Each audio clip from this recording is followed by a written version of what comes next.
Hello everybody, it is Mica again, and today I'm going to take some time to talk about Shadowbringers now that the honeymoon period is over and the distraction of a new and shiny expansion has worn off, so we can take a closer look at this new chapter in Final Fantasy XIV history to see how was it really? And I'm going to try to keep this free of any major spoilers, but there will be minor ones, so consider this your warning if you are a big story person.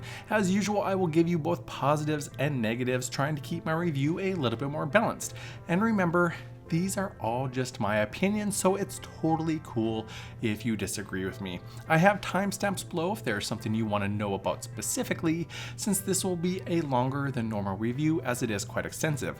But with that, let's jump right on into it.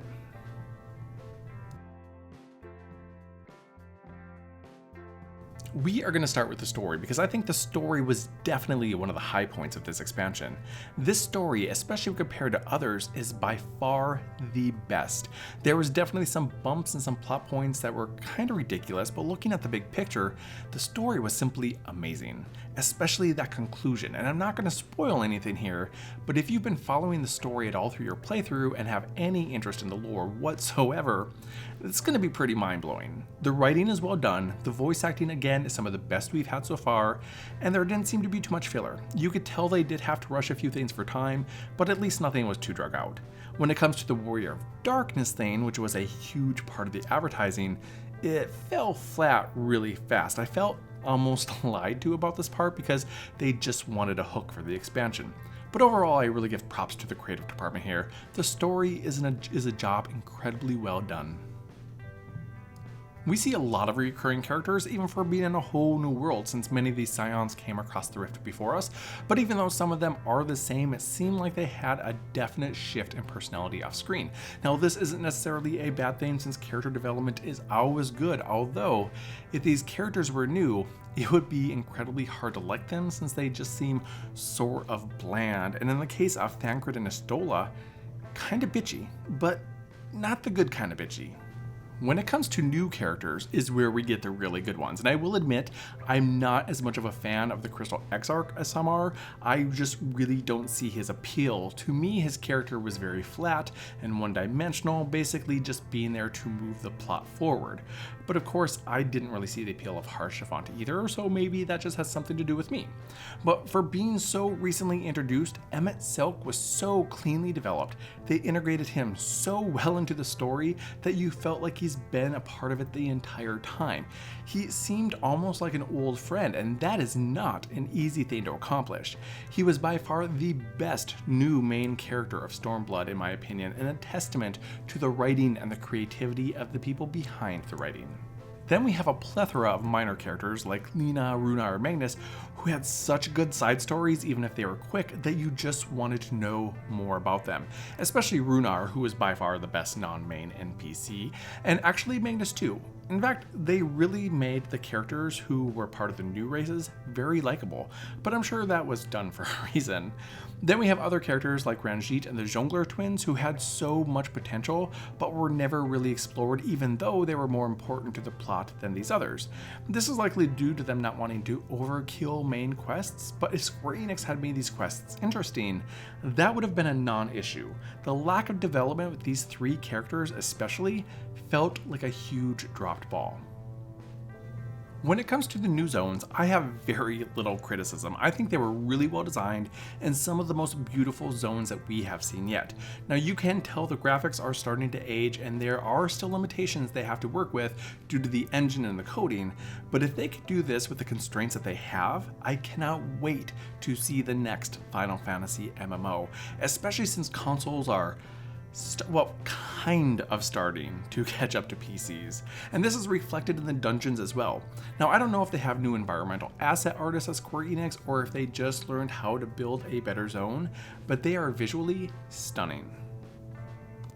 The music is definitely evolving too, and it's mostly amazing, and I say mostly because there are some annoying tracks. I know that is blasphemy because Soken really does have a huge following, but I could spend hours in Raktika Greatwood listening to the music, but when I go into Ilmeg around the Pixie area, I will literally mute my game, which is never a good thing when it comes to that game's music.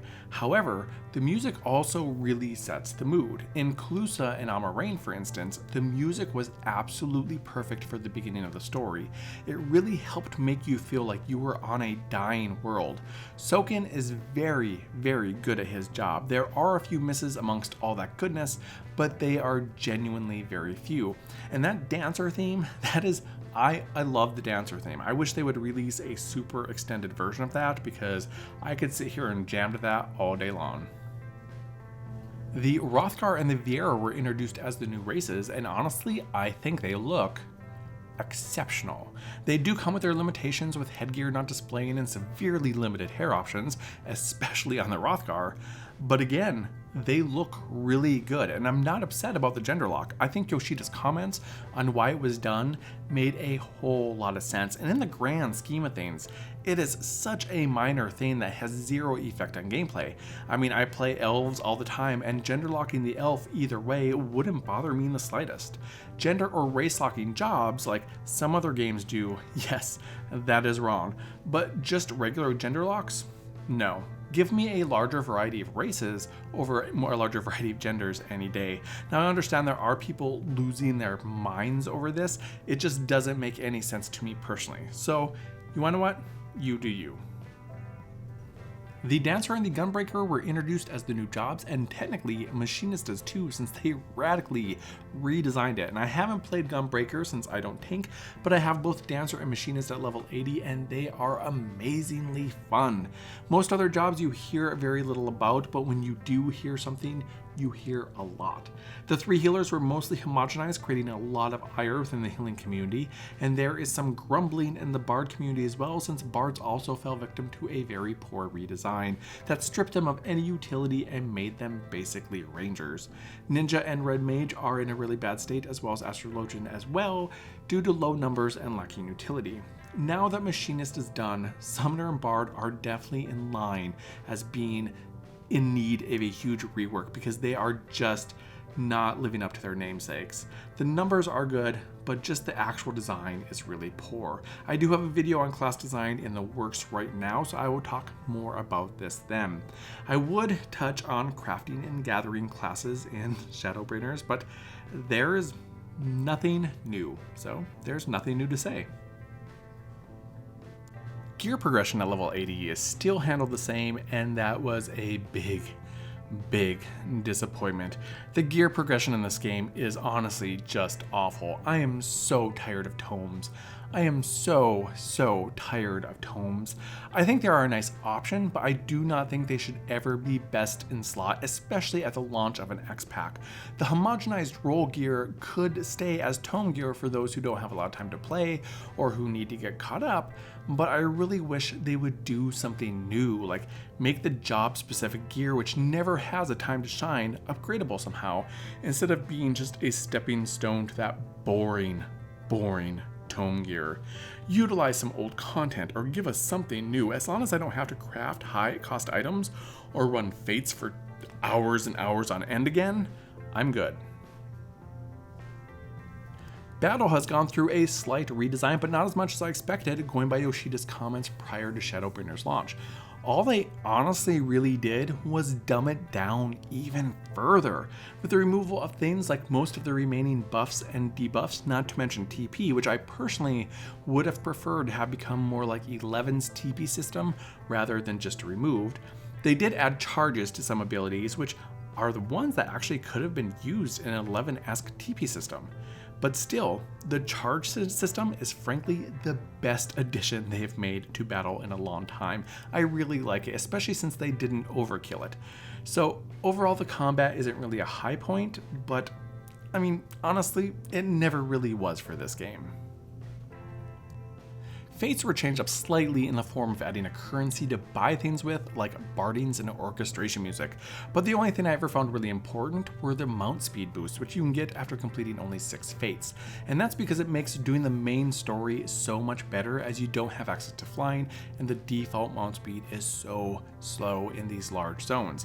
But outside of that, they are just your standard fates. The currency, in my opinion, was added to bribe people to get to do them more, because they are a lot of work from a development point of view, and they are also the most bland, the most boring, and the most overlooked content in Final Fantasy XIV. You do need 66 fates per zone to unlock everything, which only makes me wish they were more fun, because they are not. And personally, I don't need an orchestration role that bad. Fates are like up there with fetch quests when it comes to content for me. Speaking of overkill, let's talk about questing, and I'm going to get into the overkill part in a moment because questing was changed in an incredibly positive manner in some regards, and I feel that needs to be acknowledged first.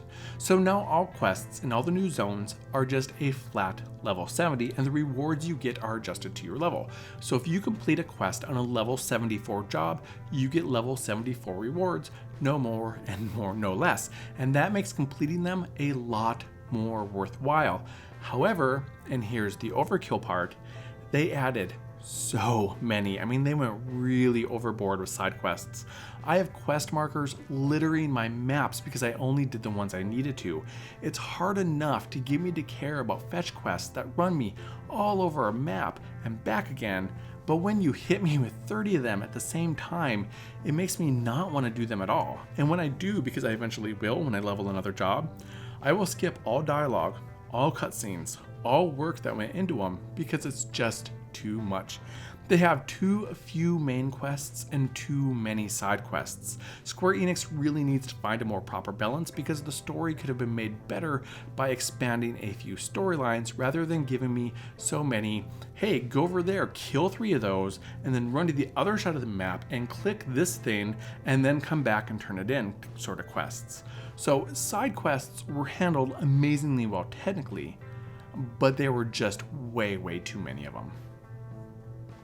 The new dungeons unlock at 71, 73, 75, 77, 79, and 3 at level 80, and there's really not that much more to say about them. They are still your standard corridor that go trash boss, trash boss, trash boss. Now the boss fights are interesting and they are exceptionally beautiful from a visual perspective, but again, it's just nothing new. I was really hoping for branching passages or fights where they relied on something outside of DPS, like the second boss of Bardam's Metal. If it wasn't for interesting bosses, the dungeons would compete with Fates for the most bland parts of the game, and it's really been that way since A Realm Reborn. I wish they would utilize dungeons in another capacity, maybe expand on them in some ways. But, I mean, I could do a whole video on that alone. You can, however, run dungeons with trusts, which I was honestly quite hesitant about at first, but once I started to use them, I found them to be quite useful. Now, the AI can be a little dumb, and they do attack incredibly slow, with a trust dungeon taking about twice as long as one with actual players. But if you have the time, they are definitely useful. You do need to level them up individually after the main story, but they did thankfully add a boost to the more experienced trust kit, so it's really not that bad to do. It's still better to run them with players, sometimes even with the DPS queues, but the one advantage they do have is if you're trying to learn a new job, or if you want to level but you aren't able to really pay a lot of attention, they are great. And let's end with Endgame, because at this moment we have 2 primals in both regular or Savage Eden, and that's it. There again is nothing new here. You farm 1 primal for accessories, which are already out of date, and 1 for weapons, which are already out of date. I mean, you do have mounts, but that's all you really get from primals, again. I haven't done Eden Savage, but regular Eden is just your weekly one and done, with the 4th one being all you really need to do since it holds the weapon token. And the rest of the gear is again already out of date. I mean, you can use it to gear a second job, but when push comes to shove, the majority of us are just home farming again, with a handful of people doing 8-man Savage. There honestly are no raids. There's no interesting, expansive content. It's all just a series of single bosses and tomes. Again. And this is going to lead me directly into my overall assessment of Shadowbringers, because while it is the best we have had yet when it comes to story, to lore, to characters and to other things like new jobs and new races. When you finally get to level 80, there's absolutely nothing new. It's the same thing with a different veneer. Expert roulette, single bosses, some maps, a couple hunts. I mean, that's really it. There's no innovation. There's no creativity. There's nothing that makes you think, wow, this is a great new experience. I need to, no, I want to do more. It's just Heaven's Word version 3. Everything good that came with this expansion is for the most part aesthetic. If you did not like the endgame up to this point, you will not like it again this time, and since nothing lasts past its initial patch, there is really not much to do in between. We have yet to see the 24-man, but at this point I can't see it being any different from the Crystal Tower or Void Ark or Ivalice, outside of being thematically different since we know it's going to be based on Nier Automata. And we haven't seen the relic line yet, but Yoshida stated in the past that they were using Eureka as a template. So yeah. So while this expansion is by far the best we have seen in some regards, it falls flat on its repetitiveness in others. I would definitely still recommend this game simply from a story point of view, and it's visually very unique. However, if you did not care about the story and you were just looking for a game with some intriguing endgame, I would be a little more hesitant to recommend Final Fantasy XIV. It would likely be more fun if you didn't play past expansions, but if you did and you didn't really care for it, there's nothing new to see. So I wanted to end with some of my personal views and a few final thoughts because I've been here for a long time. I mean, I was an original beta tester back in 2010 and I have been here ever since. I have championed this game. I've recommended this game again and again, and I think the team does incredibly well when they do well. But they're so scared to change the pattern, to give us something new and to innovate, that when you finally hit that level cap, the game can honestly get really boring, which is why you see so many people unsubbing between patches. And you could say, hey, Mica, they did innovate with Eureka back in Stormblood, and that is true. But it's also hard to believe that that was finished. It felt very rushed from a technical standpoint, and it felt really deaf. I mean, they wanted to pay an homage to Final Fantasy XI, but they only put things in there that us 11 players hated about Final Fantasy XI. It's another example of things that could have been great, but they rushed it, and it turned out to suck. I mean, I'm surprised there's even a hint of them rehashing it because it was not well received. I mean, yes, people did it. There was always people in the zones, there was always people to team up with, but when you actually stopped and talked to people and asked them about it, very few people actually liked Eureka or were at all excited to do it. They did it because they wanted a relic, and it was the only way to get one. This is a talented team. I know they could do something amazing if they just stopped limiting themselves. Now, I will continue to support this game, but I will not white knight it. Something has to change at some point when it comes to endgame. Something has to change when it comes to dungeons and fates, because for a team that is as creative artistically as they are, they could definitely do something new, something better, and something that we could all get really, really excited about. So that wraps that up. If I didn't make something clear or you want me to delve deeper into a specific subject, please feel free to ask. I always try to give both positives and negatives, and there's a lot to cover here. I will do more on specific things later, but like I said, let me know if there's something that interests you, because I will push that to the front of the line if I'm able to. And as per the usual, it has been a hoot. Until next time, have fun.